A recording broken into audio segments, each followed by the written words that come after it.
The fluorescent lights of the university gymnasium buzzed overhead as Marcus Chen stood on the makeshift stage, his face burning with embarrassment. Around him, 20 other guys shuffled nervously while a crowd of giggling sorority members waved colorful paddles in the air. He couldn't believe he'd let his roommate talk him into this ridiculous charity bachelor auction. "This is humiliating," Marcus muttered to himself, tugging at the collar of his thrift store button-down.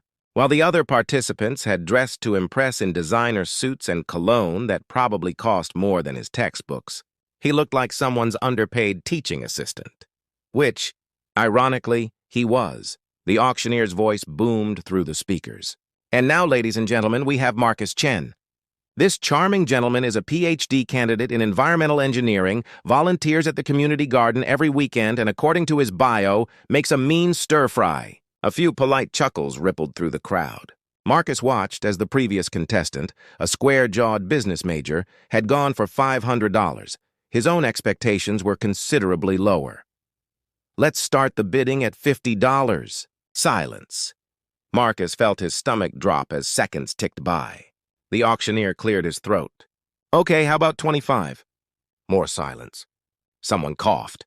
Marcus wanted the gymnasium floor to open up and swallow him whole. He was about to step down when a clear voice rang out from the back. $1! The crowd erupted in laughter. Marcus squinted past the stage lights to see who had placed the mercy bid. But all he could make out was a slender figure in jeans and a simple gray hoodie, standing apart from the well-dressed sorority crowd. "Sold for $1 to the young lady in the back." The auctioneer seemed eager to move on from the awkwardness. As Marcus climbed down from the stage, his cheeks still hot with shame, he tried to rationalize it. At least someone bid. At least he'd contributed $1 to the scholarship fund. At least, "Hi!" He turned to find the woman from the back row standing before him. She was probably in her early 30s, with intelligent dark eyes, no makeup, and an air of quiet confidence that seemed out of place at a college charity event. Her hoodie, he noticed now, was worn at the sleeves. "Hey," Marcus managed. "Thanks for, saving me from total humiliation back there." She smiled, and it transformed her entire face.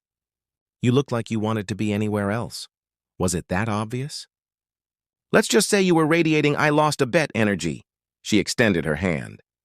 "I'm Sarah, Marcus." "But you already knew that." He shook her hand, noting her firm grip. "So I guess we're supposed to go on a date?" "Fair warning. I'm probably the worst auction purchase you've ever made." "There's a reason I went for $1. Sarah laughed. "How about we grab coffee and you can tell me about your research? I saw in your bio that you're working on sustainable water filtration systems." Marcus blinked. Most people's eyes glazed over when he mentioned his work. "You actually read that part?" "I did." "Come on. There's a coffee shop off campus that's probably quieter than this circus."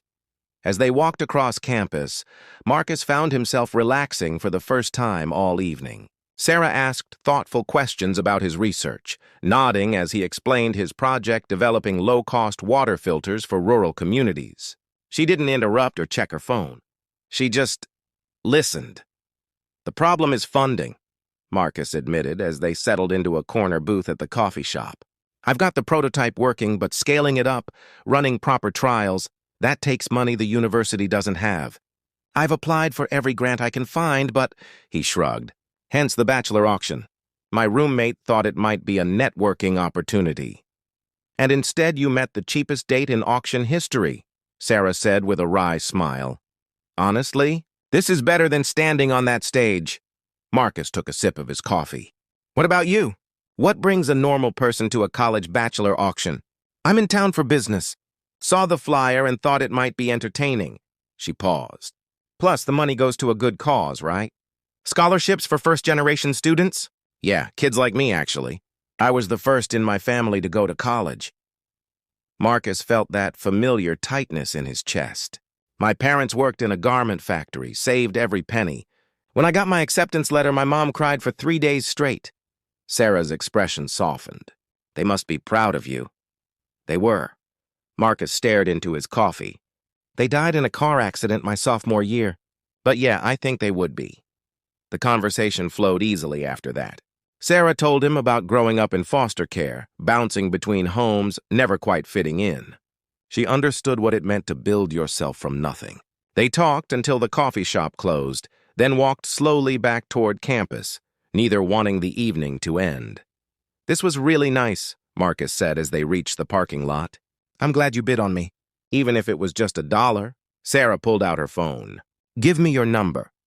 I'd like to hear how your research progresses." They exchanged information, and Marcus watched as she climbed into a modest Honda Civic, not the car he'd expected someone attending a charity auction to drive, but it fit her understated personality. Over the next few weeks, Sarah became a fixture in Marcus's life. She'd text him questions about his work, send him articles about water scarcity, meet him for lunch between his classes. She was easy to talk to, never judgmental, always curious. When he mentioned needing equipment for his lab, she'd ask detailed questions about specifications and costs. When he complained about his landlord, she'd listen patiently to his frustrations. "You're a really good friend," Marcus told her one afternoon as they sat by the community garden where he volunteered. "I don't think I've ever met anyone who actually cares about water filtration systems this much." Sarah smiled that mysterious smile of hers. "I care about people who care about making a difference." 3 months after the auction, Marcus received an email that made his hands shake. A foundation he'd never heard of wanted to fund his research. Not just fund it, fully fund it. $2 million for trials, scaling, implementation in 3 test communities. He called Sarah immediately. "You won't believe what just happened." When they met up, he showed her the email on his phone, barely able to contain his excitement. "This is everything I've been working toward. I can actually make this happen now. I can help people access clean water." His voice cracked. "It's what my parents would have wanted." Sarah's eyes were suspiciously bright. "I'm so happy for you, Marcus. I wish I knew who to thank." The foundation is called the Chen Initiative, which is a weird coincidence, right? But there's no information about who runs it. Maybe they want to remain anonymous. It wasn't until a month later, when Marcus attended a formal dinner for grant recipients, that he saw the name on the program. The keynote speaker, Sarah Mitchell, founder and CEO of Mitchell Technologies, net worth $3.2 billion philanthropist, and creator of the Chen Initiative. His Sarah, hoodie-wearing, coffee shop Sarah, the woman who paid $1 for him at a charity auction. Marcus sat frozen in his seat as she took the stage in an elegant dress, looking both exactly like herself and completely transformed. She spoke about growing up in poverty, about the foster care system, about her determination to help others climb the same ladder she had.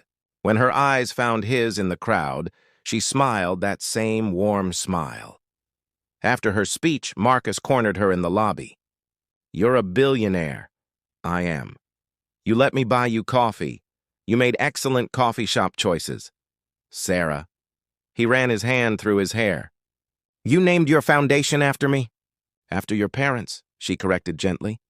"You told me they sacrificed everything to give you opportunities." "I wanted to honor that. And I wanted to make sure their son could carry out work that would have made them proud." Marcus felt tears burning his eyes. "That $1. You could have bid anything at that auction." "I know. But I didn't want you to feel bought. I wanted to meet you, the real you. Not the guy performing for donors, but the guy who volunteers in community gardens and cares more about clean water than impressing sorority girls." She stepped closer. "I saw your bio before the auction, Marcus. I saw someone who reminded me of myself, someone brilliant and kind and overlooked. I just wanted to see if I was right. You flew across the country and attended a college bachelor auction to meet me?" "I've made worse investments." Her eyes twinkled. "Though I have to say, you're definitely worth more than $1. Marcus laughed, a sound halfway between joy and disbelief. "I don't know what to say. Say you'll have dinner with me. A real date this time. One where I don't have to pretend I'm not completely fascinated by sustainable water systems." "You're really fascinated by water systems?" "I'm really fascinated by you." 6 months later, Marcus stood in a village in Kenya, watching children drink clean water from the first installed Chen Initiative filtration system. Sarah stood beside him, her hand in his, both of them in their practical clothes and worn boots. "Your parents would be proud," she said softly. "I think they'd like you too." Marcus replied. Even if you did lowball me at that auction, Sarah laughed. Best dollar I ever spent. And standing there, watching the impact of kindness ripple outward, Marcus had to agree. Sometimes the most valuable things in life come from the smallest gestures, from the person who sees worth where others see none, who places a bid when everyone else stays silent, who proves that real wealth isn't measured in dollars but in the lives we touch and the love we share.